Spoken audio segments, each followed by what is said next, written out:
അപ്പൊ ദേ ഇന്നത്തെ lunch special കണ്ടാലോ, പള്ളിച്ചോറാണ് കേട്ടോ. ഓരോ വർഷം എന്താ ഈ ഒരു അന്നത്തിനായിട്ട് കാത്തിരിക്കുന്ന ഒത്തിരി ആൾക്കാരുണ്ട്. അത് ഇതിന്റെ രുചിയും അത്രത്തോളം ബൾക്കായിട്ട് വെക്കുന്നതല്ലേ ഇത് നമുക്ക് ഇന്നത്തെ പള്ളിച്ചോറാണേ. മറ്റേ ഇറച്ചിച്ചോറ് കണക്ക് വെക്കുന്ന വെറുതെ സാധാ റൈസ് വെച്ചിട്ട് ഇതേ കറി ഇതേപോലെ പാത്രത്തിൽ തരും കേട്ടോ. എല്ലാം കൂടെ മിക്സ് ആക്കിയിട്ടുള്ള കറിയാണേ. അതായത് ചിക്കനും ബീഫും ഓരോരുത്തരും നേർച്ചയൊക്കെ കൊടുക്കത്തില്ലേ, അതെല്ലാം കൂടെ ചേർത്തിട്ടുള്ള അതാണ്. അപ്പോൾ ഇതേ ഇപ്പം ഇക്ക പറയായിരുന്നു, മിക്കവരും ചോദിക്കും നിനക്ക് എവിടെ നിന്നാടാ ഇത്ര പള്ളിച്ചോറൊന്നും ഇപ്പോൾ പറഞ്ഞതേ ഉള്ളൂ. ഇത് കിട്ടുന്നത് തന്നെ ഒരു ഭാഗ്യമല്ലേ അല്ലേ. അപ്പോൾ ഇന്നത്തെ ദിവസത്തേക്ക് ഡയറ്റൊന്നും ഇല്ല, കാരണം ഞാൻ സലാഡൊക്കെ എടുക്കാൻ തന്നെ മറന്നുപോയി. ഇതേ കറി കാണിച്ചേട്ടെ. യായ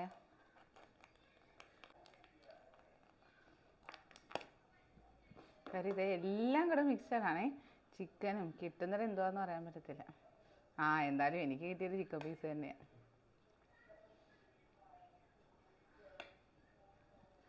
ഇത്തിരി അച്ചാറും കൂടെ വെക്കാം അല്ലേ. ഇന്നത്തേക്ക് സലാഡൊന്നും എടുത്തിട്ടില്ല. അപ്പോൾ ഇത് ഇന്നത്തെ പള്ളിച്ചോറ്.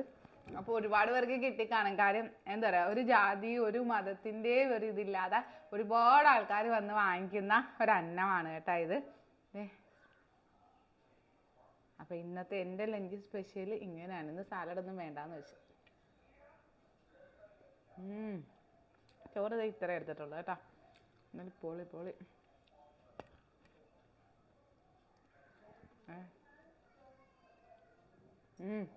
എല്ലാം കൂടെ മിക്സാക്കി വെക്കുന്നത് കൊണ്ട് കറിക്കൊക്കെ ഒരു പ്രത്യേക സ്വാദാണ്. എന്നാലും മാഷാ അല്ലാഹ് കിട്ടിയവരുണ്ടെങ്കിൽ കമൻറ്റ് ചെയ്യണം കേട്ടോ.